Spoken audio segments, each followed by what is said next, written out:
there are some basic facts, and I'm going to give you a handout here in a minute so you don't necessarily have to take notes. But there's some basic things that you should consider before you run for political office. A lot of people don't take these things into consideration. They go, oh, that's great. There's a seat that I want to run for, and I think I can win.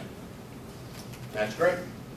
But let's find out a little bit about yourself before you make that decision. And let's find out a little bit about the seat before you make that decision. Number one, probably the most important thing is, why do you think you're the best person for the position that you're seeking? Because if you can't answer that question, then really, why is somebody going to vote for you? Because if you're not the best person for the position you're seeking, it just makes no sense. The average voter is not going to sit there and go, oh, I like, he's got a nice sounding name, looks good, that type of thing. They want to know, why are you the person? Now, more importantly, when you get to newspaper editorials and beyond the candidate forums, this is the question that's going to be asked more and more. And I can tell you, and Bob will attest to it, how many people come to me, come to Bob, come to the other quote political gurus in the area and say, I want to run for this seat. And you go, okay, well, why do you think you're the best person? Well, I don't know. All right? I mean, it's amazing. And yet, despite that, you still see their names on the ballot. Usually, at the election night, you'll see they're the ones who got 1.5% of the vote. Okay. Now, once you've determined, or at least in your own mind, have determined you're the best person for the position, you have some other considerations. Have you talked to your family? Does your family understand if you're married or single, or everybody's got some family, some people that they're responsible to in one way or another, and you're not going to be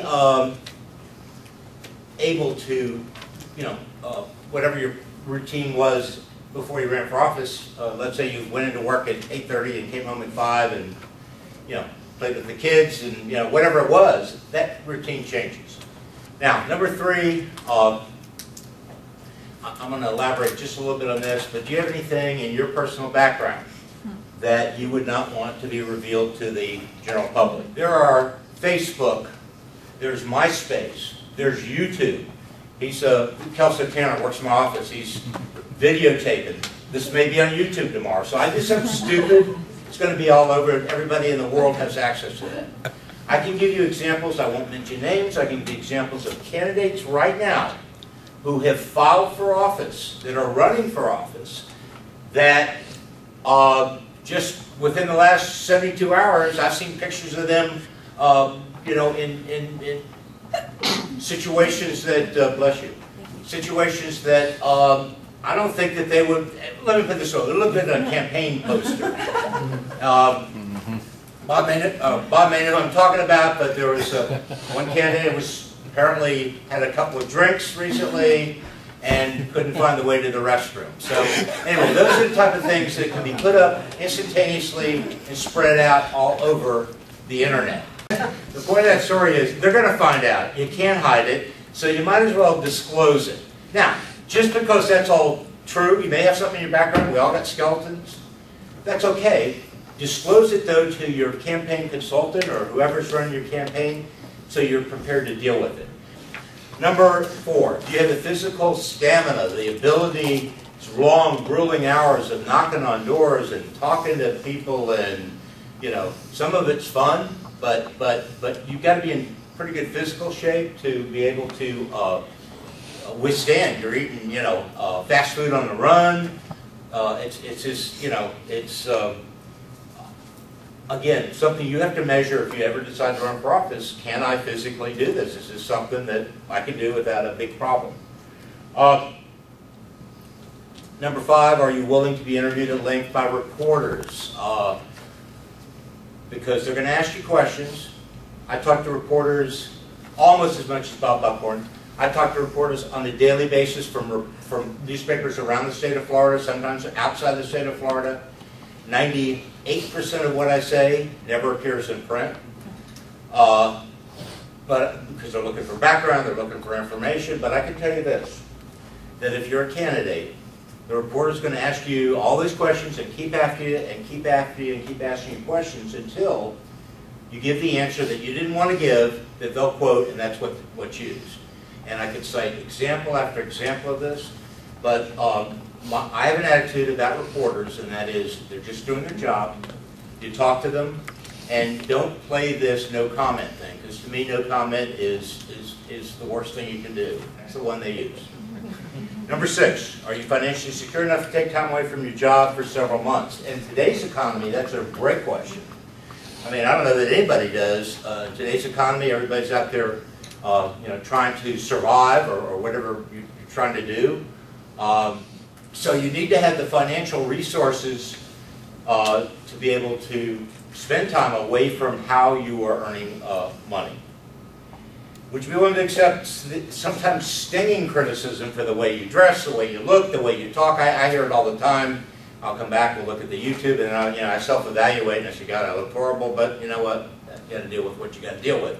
But if you're running for office, you got to be willing to have somebody say, you didn't look people in the eye, or your tie wasn't on right, or you spilled soup on your sweater, whatever it is. You said something. You use proper English, grammar, but you got to be willing to listen to that and then make those corrections that you feel are necessary, because they're doing that out of your best interest, not just to be mean and nasty. And number 8, big deal today is raising money. Always has been a big deal, and the question is, can you spend hours upon hours dialing for dollars? What I usually recommend to a candidate is get a list, a legal pad, before you run. Write down 500 people you know that you can call and count on for money. Call them all 500 of them, and say, would you be willing to support me financially if I ran for office? And once you've got that list of those 500, then come let's talk. Because what will happen is you'll announce for office, and you'll start going through that list, and you'll find maybe 50 of them will actually return the phone call and send you a check. Because all those people that promised, oh, I'm going to send you this, I'm going to do this, disappear once you've actually made your announcement and you've decided, that you're running at the end here.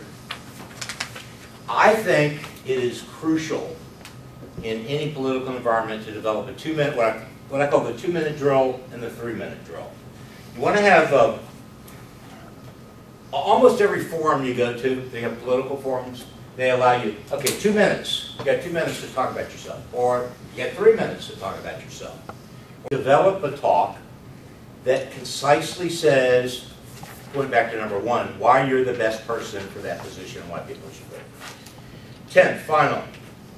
I think is after the fact, but I tell you, there are graceful winners and there are graceful losers, and there are nasty winners and there are nasty losers.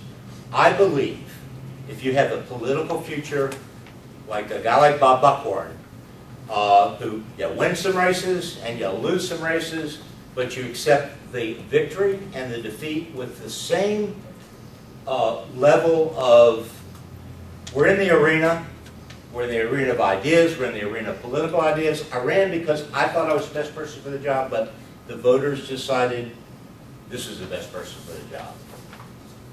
It's not the end of your life if you lose, and believe me, it's not the beginning of a new life if you win, because you can win and be nasty, and it comes back. You decide to run for office, you have to do one thing.